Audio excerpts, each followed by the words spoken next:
The presidential and National Assembly elections have come and gone. And as the country gears up for the governorship and state assembly elections, our focus on the nation's capital takes us back to how the elections were conducted in Abuja, how you turned out, what challenges you faced, and the series of events that ultimately culminated in the announcement of a president-elect right here in Abuja at the very heavily guarded International Conference Center. This week, we had a sit-down with the British High Commissioner to Nigeria, Catriona Laing, and she shares her views on the electoral process so far, the postponement of the governorship and state assembly elections. And since we are in International Women's Month, we talked a bit about women involvement in the electoral process, as well as the representation for women expected in the 10th Assembly. In addition to all of this, we update you on the major stories from Nigeria's seat of power. Ladies and gentlemen, this is Dateline Abuja.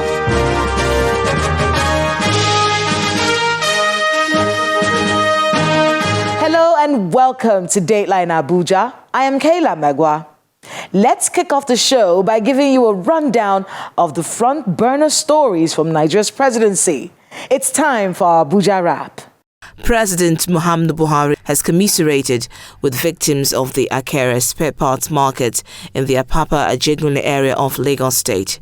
According to a statement signed by the Senior Special Assistant to the President on Media and Publicity, Mr. Garba Shehu, the President's deepest sympathies are with the traders and their families who bear the brunt of this unfortunate incident and are at crossroads of what to do after this temporary setback. President Muhammadu Buhari has urged Nigerians living in the state of Qatar to support President-elect Asiwaju Bola Ahmed Tinubu, particularly as he takes over the reins of government on May 29. According to a statement issued by the Senior Special Assistant to the President on Media and Publicity, Mr. Garba Shehu, speaking at a town hall meeting as part of his visit to the state of Qatar, President Buhari said his administration set forward to entrench credible, transparent and fair elections, which will conclude on Saturday, March 18, with the governorship and state assembly elections.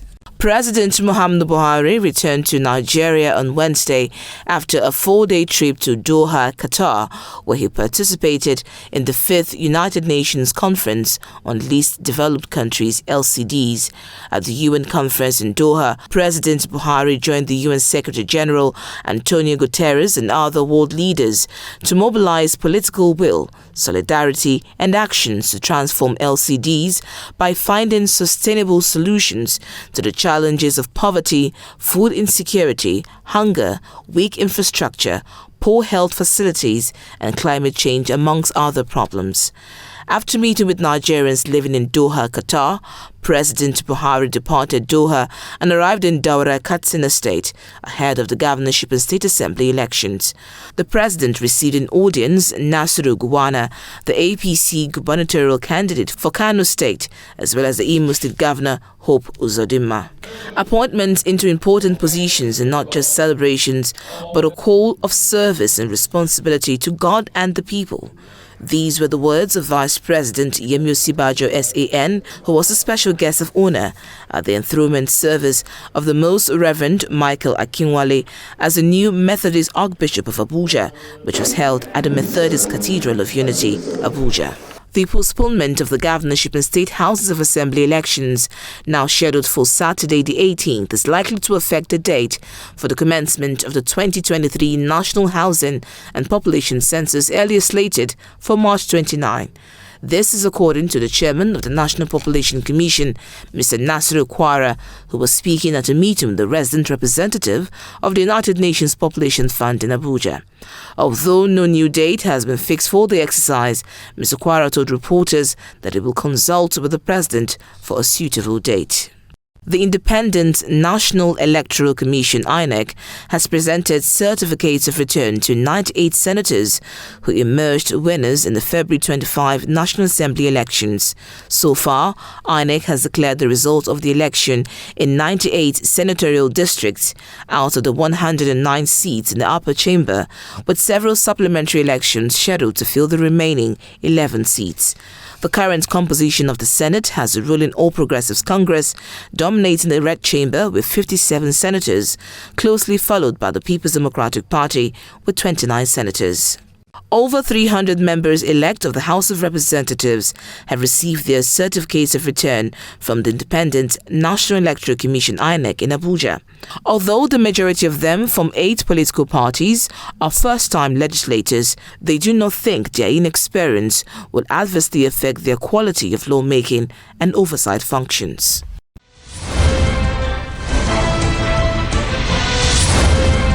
Welcome back.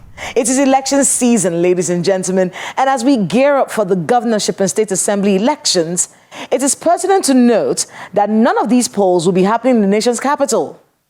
But we will keenly monitor the process, as these players will ultimately impact governance in the Federal Capital Territory. Meanwhile, this week in our Focus on the FCT report, we look back at the presidential and National Assembly elections and the highs and lows experienced by the residents of the nation's capital as they played their part in this electoral process. Empty streets in Abuja on this election day. The usual Saturday hustle and bustle is stifled by the restrictions in movement. As the officials of the Independent National Electoral Commission begin their setup, voters mill around and in one of the polling stations move like a horde to verify their names on the wall. This is AE.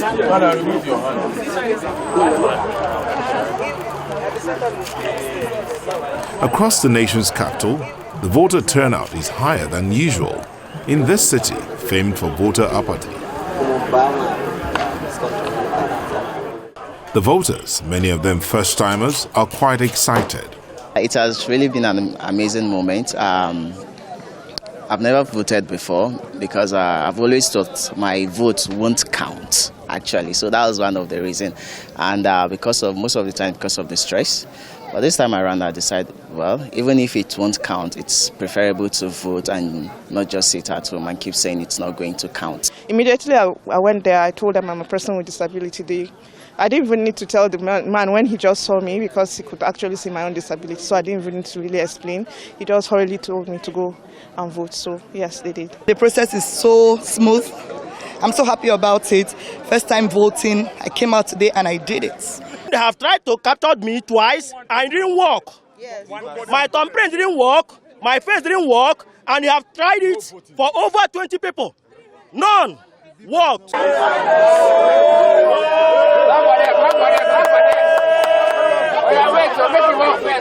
Luckily, INEC sends another BVAS machine.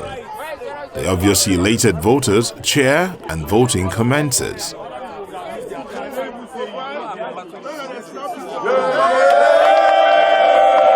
The election observers describe the voting in the nation's capital as rather peaceful. They told us that here in Nigeria you open at 8:30. And indeed, at 8:30 on the dot, the organizers, the observers, everybody was here waiting, including the voters, as you can see. So I have hope.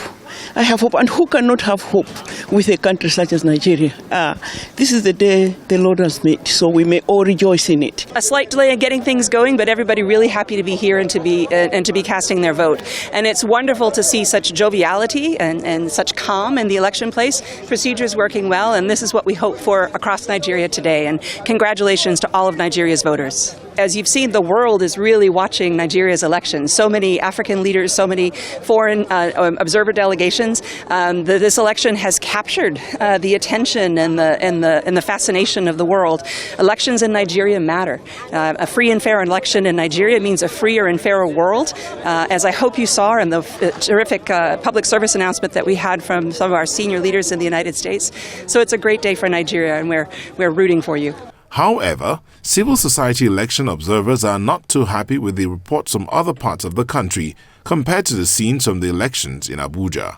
The Situation Room observed that there were delayed deployments of election officials and materials across the country, leading to late commencement of accreditation and voting in more than 70% of the polling units visited.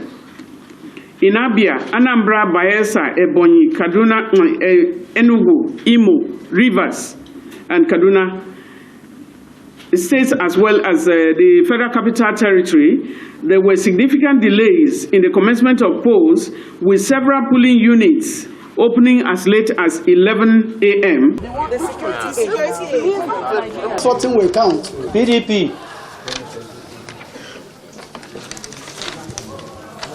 Labour Party.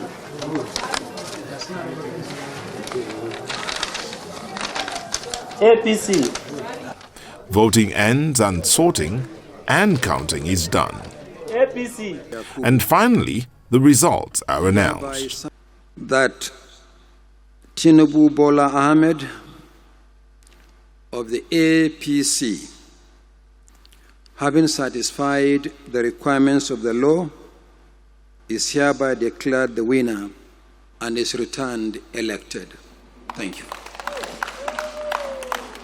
Senator Bola Tinubu of the All Progressives Congress was declared winner of the contest with 8,794,726 votes. Atiku Abubakar of the People's Democratic Party came in second with 6,984,520 votes, and Peter Obi of the Labour Party came a close third with 6,101,533 votes. There were also elections into the National Assembly. For now, of the 109 senatorial seats contested for, the All Progressives Congress leads with 55 seats, the People's Democratic Party 33 seats, and the Labour Party 7 seats, while the remaining seats were won by other parties. In the House of Representatives, of the 360 seats contested for, the All Progressives Congress won 165 seats. The People's Democratic Party got 102 seats, the Labour Party got 35 seats, the New Nigeria People's Party 18 seats, while 31 seats are undeclared for. For the nation's capital, of the 478,923 accredited voters in the 6 area councils, the Labour Party's presidential candidate Peter Obi won the presidential election in 4 area councils, securing 281,717 votes. Bola Tinubu of the All Progressives Congress won in 2 area councils, securing 90,902 votes, while Atiku Abubakar of the People's Democratic Party got 74,199 votes. The election umpire, INEC, has been in the eye of the storm since the exercise of February the 25th. Blamed for poor training of staff, late arrival and or no arrival of voting materials, leading to disenfranchisement, and most importantly, the challenges faced with the promised early transmission of results from the bimodal voter accreditation machine to the Commission's viewing portal, the IREV. Though a statement of apology was issued by the Commission, it formed the basis for several ongoing court cases. Some of them have even received ex parte judgments in their favor. But in a counter move, INEC got a judgment in their favor from a 3-man panel of the Presidential Election Petition Tribunal sitting at the Court of Appeal in Abuja to reconfigure the bimodal voter accreditation system it used for the February 25, 2023 presidential election. The court also ordered INEC to allow the President-elect Senator Bola Tinubu and the candidate of the Labour Party, Mr. Peter Obi, access to the sensitive materials used for the presidential elections. INEC filed an application seeking to vary those orders, particularly as it relates to the server, BVAS machine. Luckily for us today, the court refused to vary that order. That order is sustained and remains. Meanwhile, following the ruling, the election umpire released a statement effectively postponing the governorship and state assembly elections till March the 18th, 2023. According to the statement by the Director of Information and Voter Education of the Commission, Mr. Festus Okoye, while the ruling of the tribunal makes it possible for the Commission to commence the preparation of the BVAS for the governorship and the state assembly elections, it has come far too late for the reconfiguration to be concluded for the elections on March 11. Certainly, more developments are to come ahead of the presidential inauguration of May the 29th, 2023. But while the nation's capital will not be taking part in the governorship elections, many of the residents here will move to their states of origin to exercise their franchise.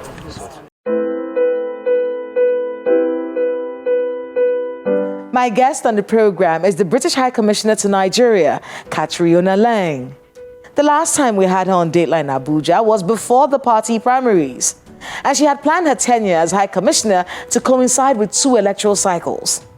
As the aftermath of the presidential and National Assembly elections become clearer, and she winds down her tenure, she speaks to us on several issues: adherence to the peace accord, the expectations of the incoming administration, women representation in the 10th Assembly, discouraged voters who may not want any parts of the governorship and state assembly elections, among other issues. Please watch this.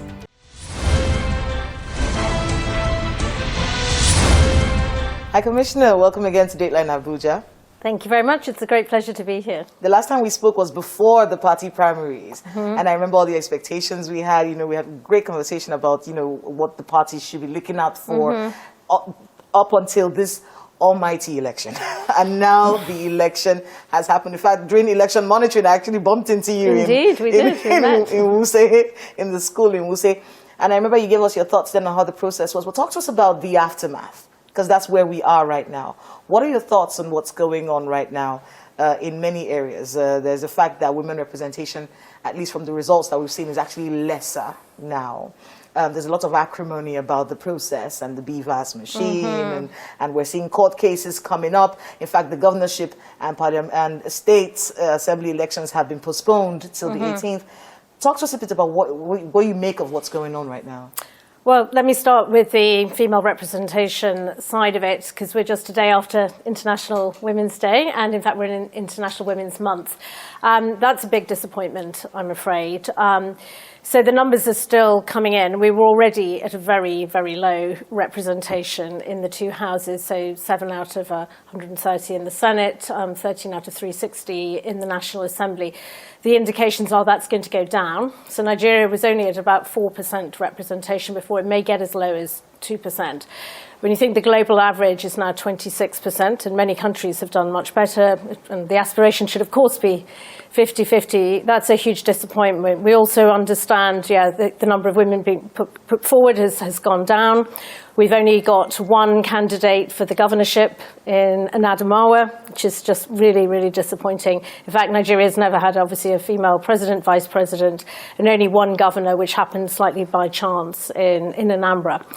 So massive disappointment, particularly in the context of International Women's Day. About a year ago, we were looking to those 5 bills to pass the 2 houses, and the crucial one on quotas didn't go through. I believe in quotas. I think that is the way, particularly in a country like Nigeria, where there are deep cultural resistance to women's advancement. Women are doing well in many areas of life in Nigeria, but not in politics. So that, I'm afraid, from that aspect of the election, is a disappointment. So with everything that's happening right now, especially with the court cases and questions about the BVAS and the postponement of the governorship, when we heard the announcement that the governorship and state assembly elections had been postponed, what did you make of it? Some people said this was the right way to go because there's so many things that needed to be sorted out before that election. What were your thoughts on that? Well, so just before sort of stepping back a bit, maybe looking at the lessons from the presidential overall, I think on the positive side, the BVAS itself worked very well. We had a very good briefing from IAGA, who are civil society partners who monitor the election, and they were encouraged that the BVAS worked, if not with at least with not fingerprint, with the eye sort of accreditation. So that's been positive.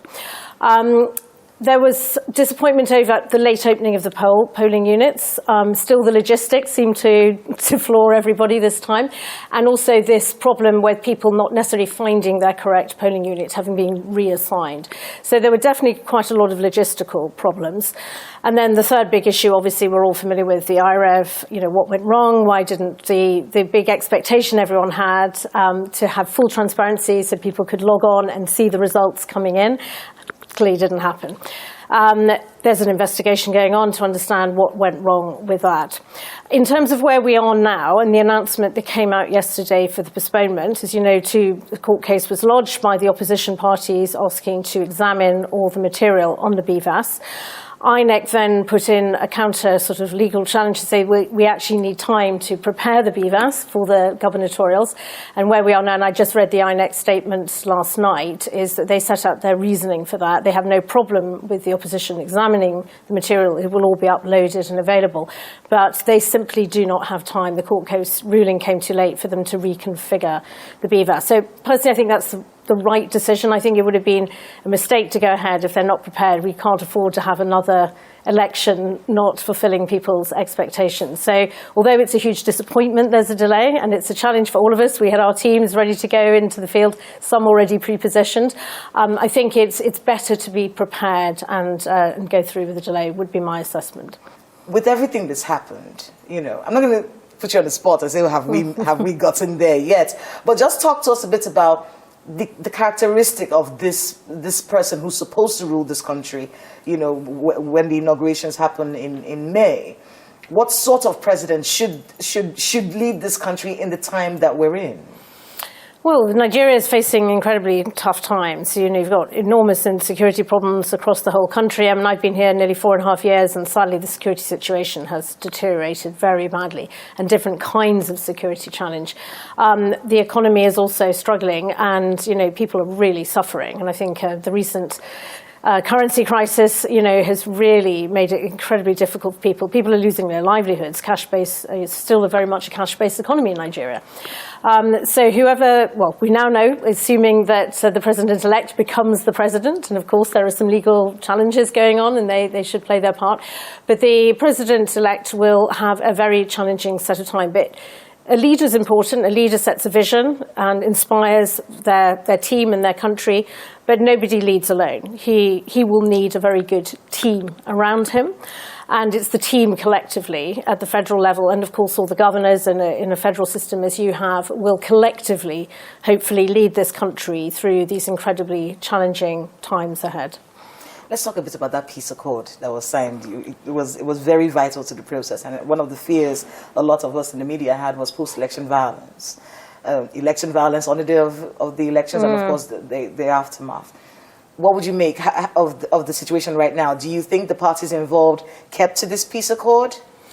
So just in the context of violence, because I was here for the last election, so I can compare. So from looking at the data, the pre-election period here was a bit more violent than the last election, and there were quite a number of incidents. But the actual election itself, the day of the election went off relatively peacefully, and certainly more peacefully than 2019. We're now in the post-election period. And I'm encouraged so far that all the party leaders have said very clearly to their supporters that they're disappointed, they're not happy with the results, they're challenging the results, but they're going to do it through the courts, which is exactly the right way to go. And we commend them for making that very clear. So far, we haven't seen a lot of post-election violence. We're still, I'm not resting on my laurels. There's still quite a long way to go. And obviously the gubernatorials are really the next big test of this.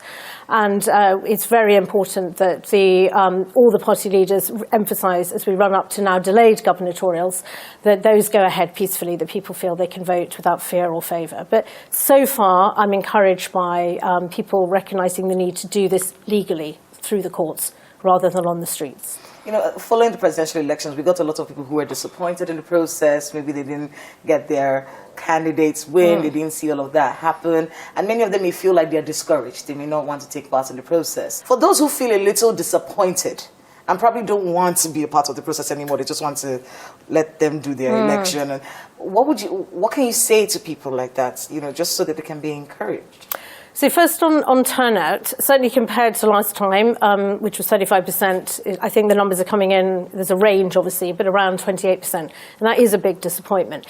and perhaps a bit of a surprise, because certainly the numbers registering went up considerably, and a large number of those who registered collected their PVCs. So the expectation was there would be higher turnout this time. The second reason may be that now with the BVAS, obviously you cannot vote until you're actually accredited, sort of biometrically, whereas in the past, frankly, that would have been easier. So it may be that the numbers were inflated before, so we need to look at that.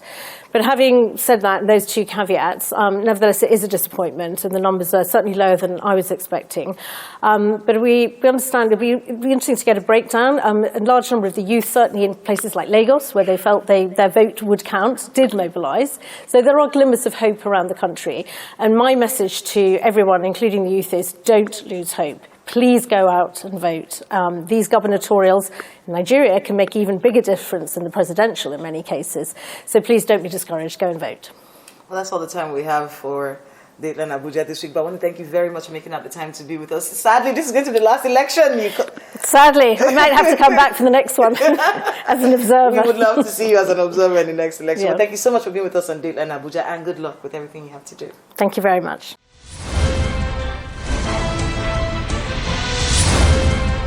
Thanks to the British High Commissioner and to everyone who spoke to us today on the program. As with all elections, there must be a winner.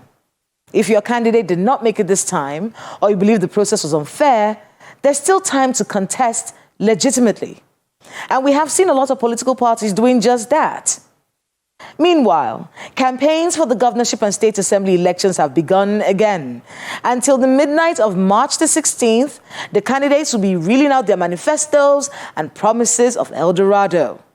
Many residents of Abuja will be traveling to their home states to take part in the process, as many have done over the years. Please stay safe. Cast and guard your vote with all diligence, and good luck. That's Dateline Abuja this week. Please let us know the happenings in your neighborhood using the social media handles showing right now on your screen. Thank you so much for watching. I am Kayla Magwa. See you next time.